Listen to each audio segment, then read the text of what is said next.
Welcome everyone to another episode of Giving You the Business. We make our dollars make sense. We make them make sense, even though we don't make sense a whole lot of times, because we 50-something, and I know Mike is. I'm 50-something. And between the two of us, I think we know a little something. A little something. Well, we are honored to have with us today Michelle London Bell. I'm excited, Mike. I'm excited to talk to her.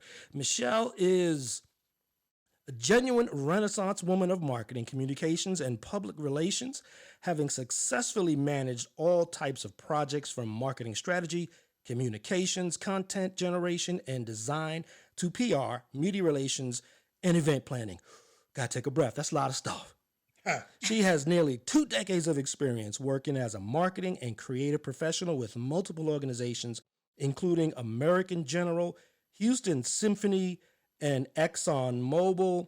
She is the founder of Urban Media Group of Texas. We're excited to have Michelle on with us. Michelle, welcome to the show.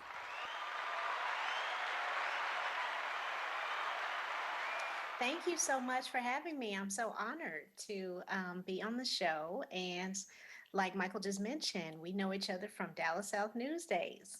Seems like so long ago when I think about it. Much has happened. Yes. Well, what was Dallas South News Day? I'll let Michelle tell us. Michelle, tell us about that. Well, I think I should give Michael the honor. We were both contributors about something that we were very passionate about, and that's basically telling the stories that were untold in the Southern Dallas sector, which our editor hated for people to say Dallas Southern sector, but that's basically how the media looked at South Dallas. I was very passionate about it because I grew up in northern part of Dallas, and I just felt like those stories needed to be told. So when the opportunity came across my path, I just jumped on it to add visibility. And that kind of leads into what I do for my business. I grow the visibility of brands by telling story through content, marketing, and communications. That's awesome. That is. That's awesome. Now, I know you politely said North Dallas, right, as opposed to South Dallas.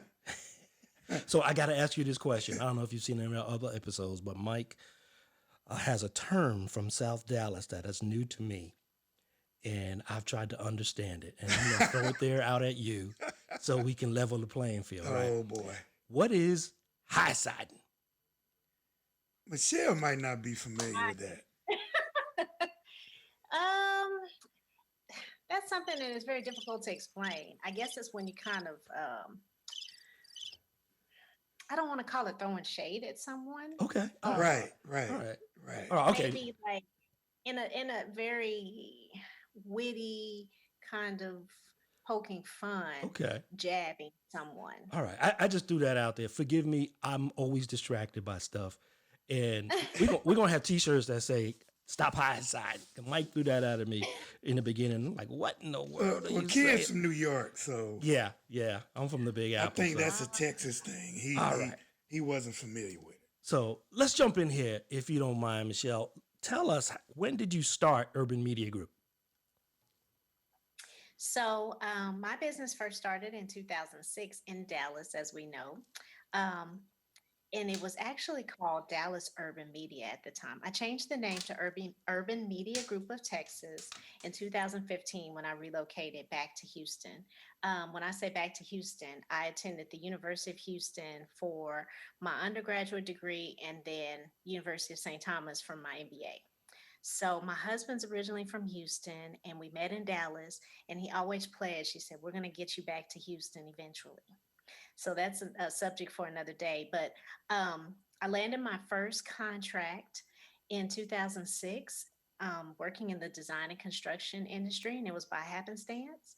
And after that contract ended, I just caught the entrepreneurial bug, as you would say, and I started working with small businesses and nonprofits because I wanted to give them an opportunity to have access to a marketing agency with a minimal budget. So let me rewind a little bit if I can, because you said something that jumped out at me. You went to school in St. Thomas? No, no, no, no, no. It's a Catholic university in the Oh, heart of Houston. oh, okay. I was going off on a tangent right there. And I'm Right, like, right. sunshine, Caribbean. All right, let me back up. So you said you caught the entrepreneurial bug. Was there anything specific, any experiences, past or present, that gave you that bug that made you want to start your own business? um, I can say it was always a potential goal of mine, but my old mentor, bless his soul, who is a mutual contact with Kevin Walker. That's how me and Kevin know each other. He always encouraged for me to step out there. And honestly, just as a single female, I was afraid. Um, but once I actually landed that contract, it's a huge company. They no longer go by this name, but formerly Carter and Burgess. It really gave me the confidence to display my skills and actually act in terms of having my own thing. So Michelle, as a small business owner yourself, what have been some of the biggest challenges that you faced?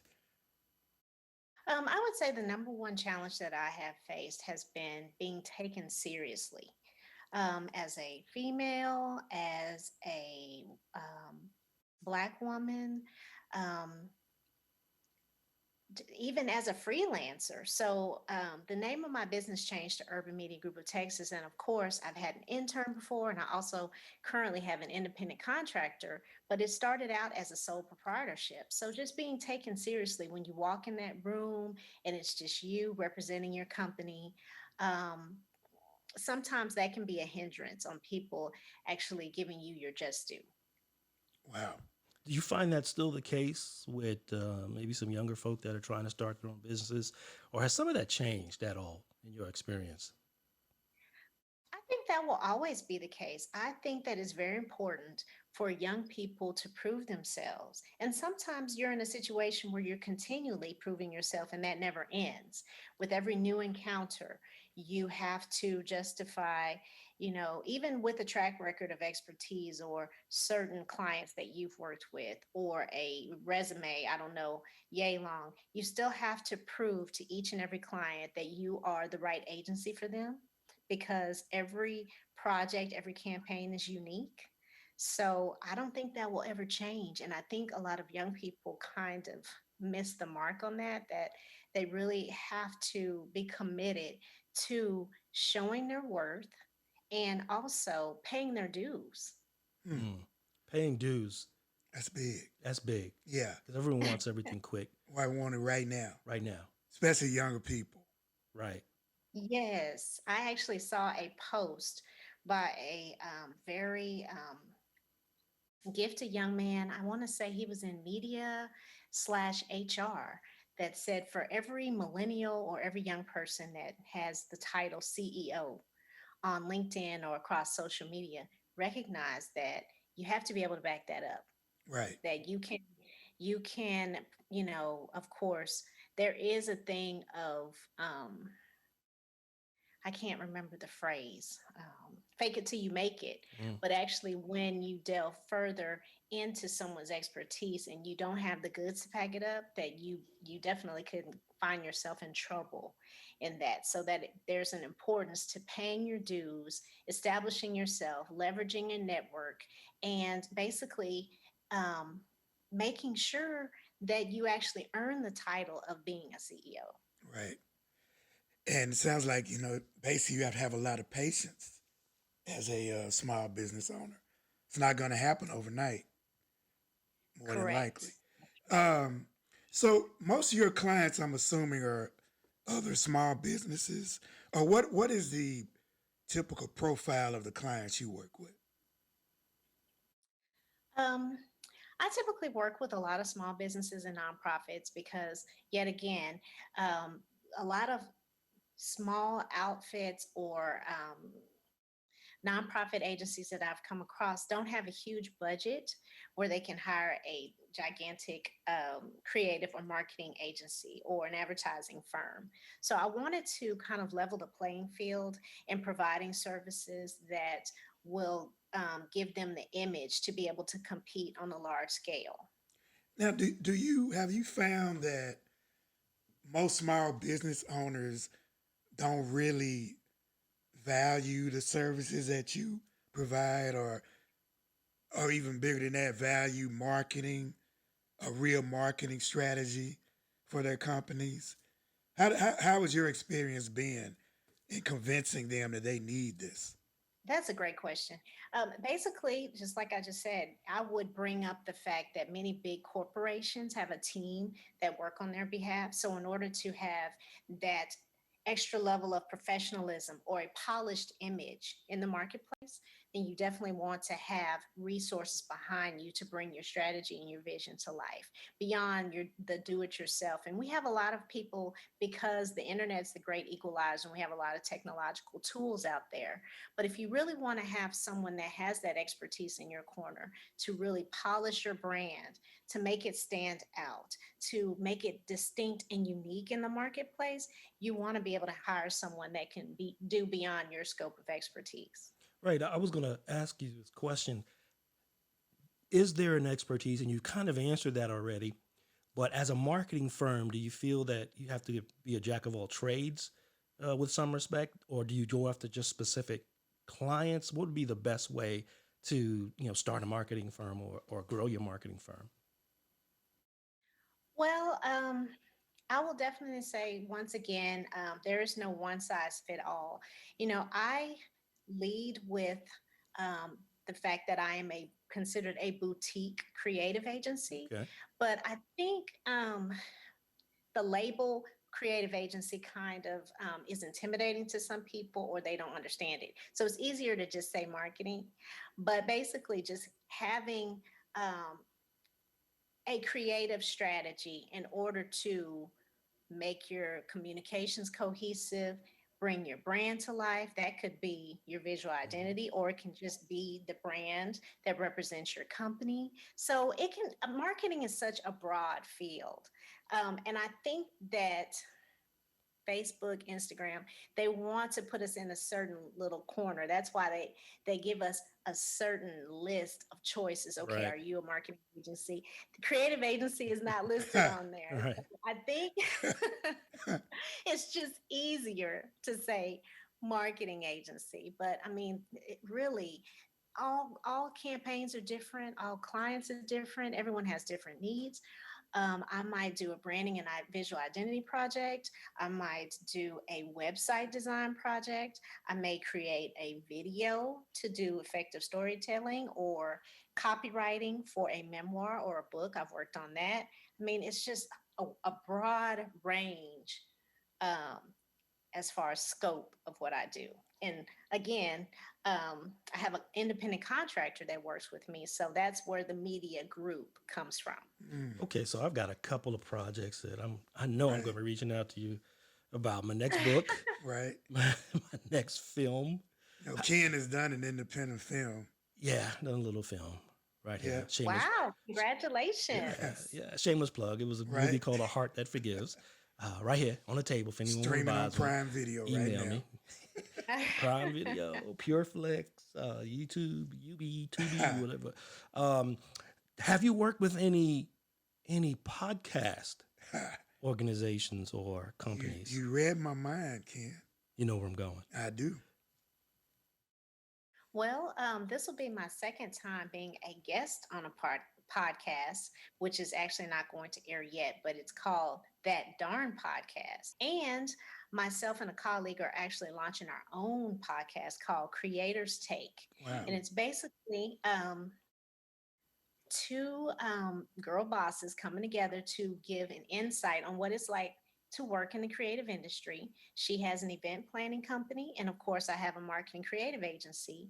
And the focus is experiential marketing. I struggle all the time saying that word, but let's say it together, experiential marketing. And so the Experiential essence of marketing. that is basically building buzz through events. So if you think back to the genesis of experiential marketing, everyone has been to an awesome festival, a Coachella, or even Essence Festival, where the buzz generated just by Right, imagery or right. word of mouth or just the vibe and the excitement that's generated from a music festival alone was just outstanding marketing. There was nothing that no campaign was needed. It was just basically um, the the the vibe of the audience and everyone that the event touched became a brand advocate or an evangelist. So that's basically the crux of what we're going to talk about and how um, we have done experiential marketing events and how people can benefit from our expertise in executing that. That sounds like it's going to be a great show. That is, I'm definitely going to be looking out for that one. Yeah, that That's definitely very sounds. interesting to me. So let me ask you a question, a hypothetical question. Let's say there were two guys who were building a podcast and a following and a Okay. subscription base. And look at the smiling already. Like, I'm gonna give you some free advice. No, if I had to No, sign an NDA or something like that, we'll be getting an invoice we'll be after the show, bro. Yes, indeed. how what would be kind of obviously you don't want to give away trade secrets. I'm not expecting you to do that. That's not the goal of the show. Um, but how would those hypothetical two old men get effectively get the podcast out in the midst of all of these podcasts that are out there? You said the name of the show was That Darn Podcast, right? So man, it's like there's so many out there. Everyone's starting one, everyone's doing one. We're trying to find a niche. We're trying to find something that has the it for us. What would be kind of like your 30,000 foot view or kind of thought around how to do that effectively? Um, I mean, just like what I tell all clients, just to be authentically you. No one can be you. No one can be your brand. No one can represent your image. So you can only tell your story. You can represent your story and your brand in the best way that only you can. So, yes, there is a lot of noise in the marketplace. There's a lot of competition. But if there is a compelling story that you have to tell, trust me, people will listen and people will pay attention, especially if it's value added. I mean, I got so many questions in my head right now. uh, They'll send you an invoice in just a moment. no, no, this is another one. Look at the friends and Something family different. discount. Right. Okay. I want to back up a little bit, and you talked about your agency as a creative agency, and not Yes. necessarily you don't label it a marketing agency. Um, when did that shift start? 'Cause that's the first time I've heard that. When is that a new shift in your industry, or has that always been the way people have described it? To be called a creative agency? Yeah, yeah, I actually, again, bless his soul, I got that from my mentor. right, He taught me everything that I could have possibly known about how to operate a creative agency, and basically, it's creating things. And right. it's funny because we have a new term that's been dubbed the creator economy, and there are a lot of Hmm. people making money off of the creator economy right now. And they've opened up a new lane because you have, as you mentioned in your podcast with Kevin Walker, you have a lot of young people that are out of work and have seen opportunities that the internet can leverage, starting their own business. And the internet is the great equalizer. You have tools at your disposal. Most people that have a smartphone and you have access to YouTube, you can suddenly start a business and become a creator. So, is it a lucrative business or something that is a realistic goal for everybody? Absolutely not. Is it creating um, more opportunity for young people and even people our age to just create a platform and to um, create content that's meaningful? Absolutely. Right. And I think we do need to let people know Michelle has some very specific skills that she's developed. Because sometimes people can, oh, I can do that myself. Oh, I can put together some Facebook ads myself, but it's much more. It's much harder than that. It definitely is because I found that to be the case doing the film. Right. Right, wearing every single hat I had to Right. wear because I couldn't afford to pay anyone Right. anything. I don't like spending money, Michelle. You'll get to know that about me. Right. Right. So it was hard, and I would research how to market, and there was so many different, theories and ideas. And then with the book, it was, kind of the same thing. And at some point, you're gonna have to send us an invoice that will be actual because I'm gonna need some help. Right. We need a consultation. We need a console. But you mentioned something that has been a recurring theme in all of the shows we've done, the interviews we've done for the Giving You the Business segment. And it's the idea of mentorship. And I think some of Yeah. our younger folk miss that because they're so excited and ready to do things on their own. Right. And, the microwave kind of generation and so forth. And every single person, to a woman, to a man, has talked about mentorship. How important was that for you? Oh, I just cannot speak enough about my mentor. He has touched so many lives. And the funny thing is, before he passed, he started to touch a whole new generation of young people who actually we did a digital publication in his honor. And one of the young people he touched by being an adjunct professor in communications at TSU came on board to participate in the project just because of the influence he had in her life. Mm. But just, I mean, leveraging his connections, his vision. So I'll give you an example of the impact of his mentorship. So before I wrote for Dallas South News, um, let me go back even further than that. In high school and in junior high, I was in English honors. So I've always been a good writer. Mhm. But the idea of having a career in communications or turning that into copywriting for lifestyle didn't occur to me until he came to me in 2005 and said, "Hey, I have an email newsletter list of 10,000 subscribers." Now, this was way before blogs even existed. Mm. So he's like, we have this guide. It's called The Loop, and the brand is called Urban 24/7. And I want you to come and write for the Dallas market. I want you to cover restaurants, fashion, interior design. And I was just like, what? I can get paid for this? Yay! Right. So I started writing for The Loop. Again, just to give you an idea of his influence, the reason why 10,000 people subscribe to his emails because him and, of course, another cultural influencer before the term influencer, Kevin Walker, they were into pop culture. They would travel to these places. They knew the in spots. They knew, lifestyle. So people would basically take their advice. If I were to go to Chicago, this is the type of restaurant that I want to go to. Or if I need to go to Atlanta, this is the nightlife where people of discriminating taste will migrate to. And so that's where his influence started.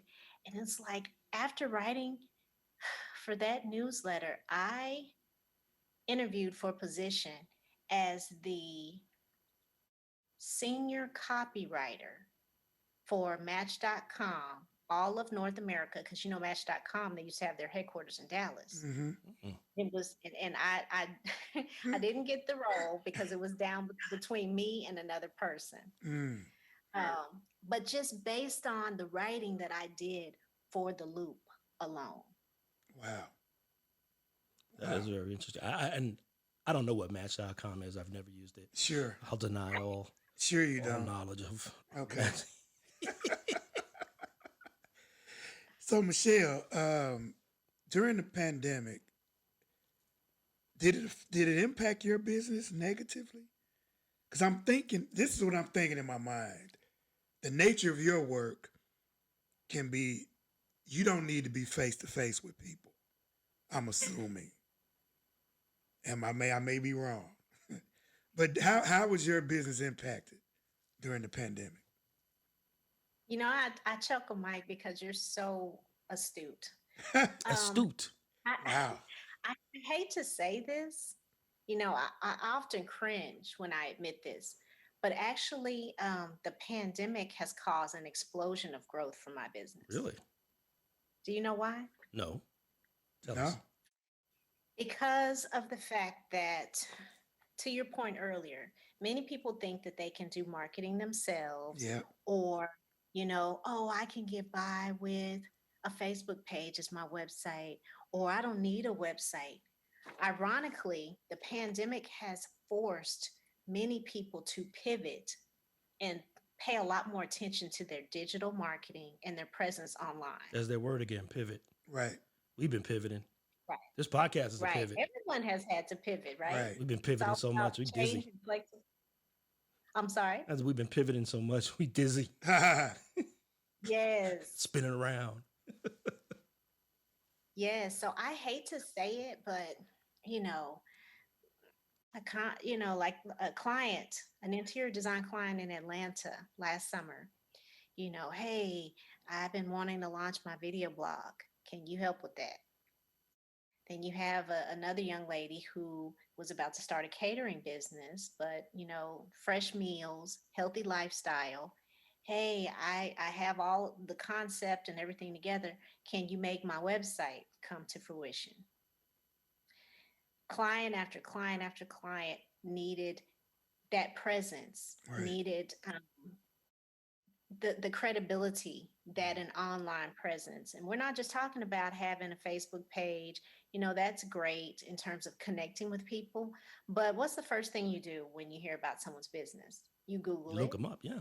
Hmm. You look them up on the website, Yeah. and Right. if their website is not professional and polished and doesn't present their brand in an elevated way, then you click and move on, right? Yeah, we Right. were on a summit meeting Right. a few days ago, Oh yeah. and we brought up, Avopod, and we could see him on the screen. First thing they did was start Right. typing in and looking us Looking up. for So us. that's absolutely accurate.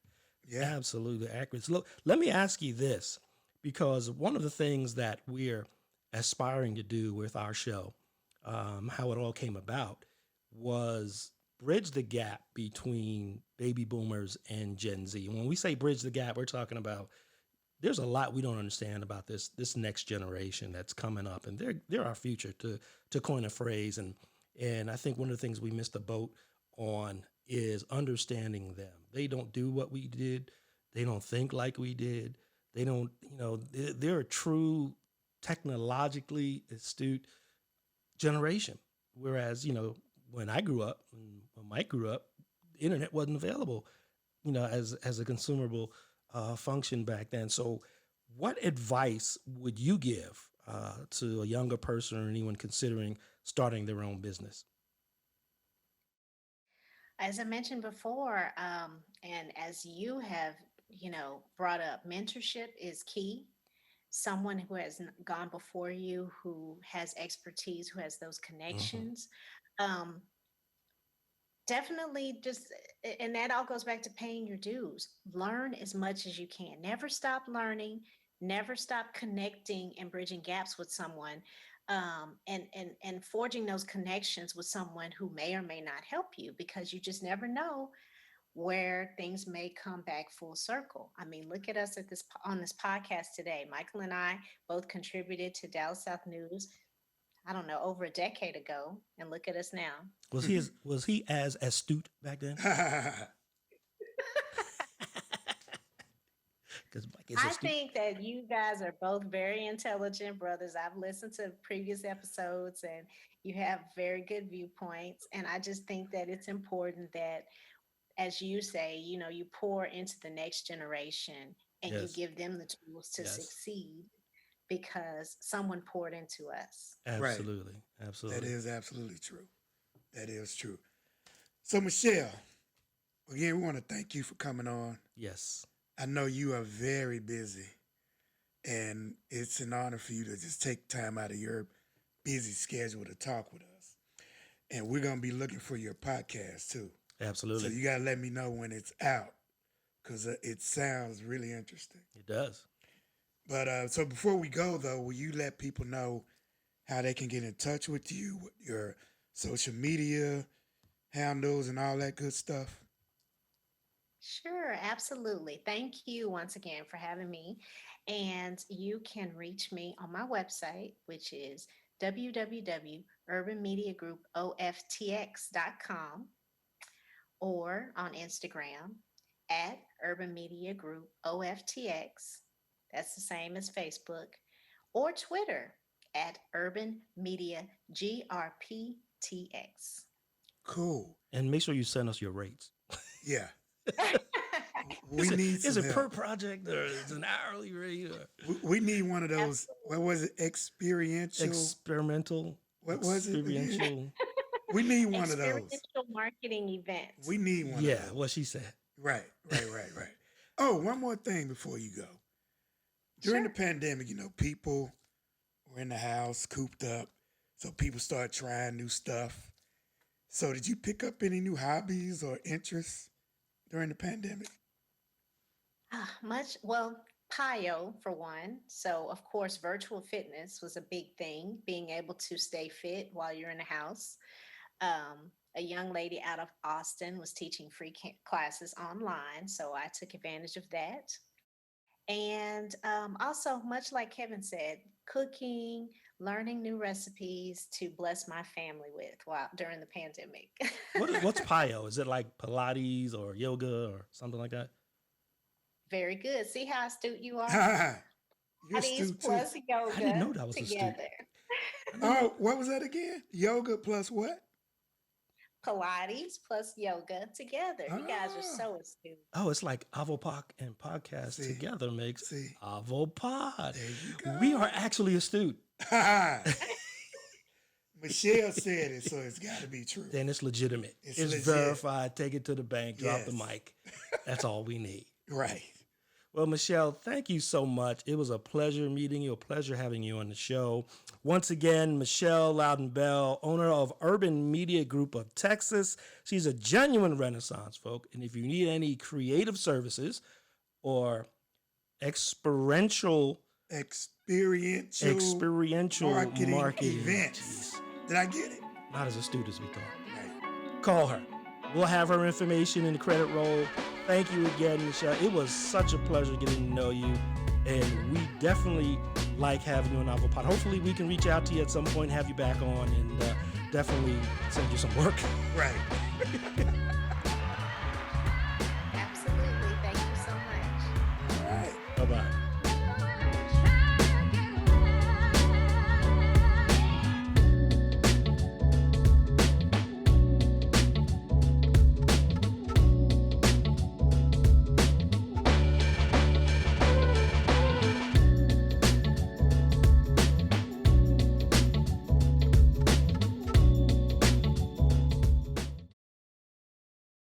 Look, man, what's that?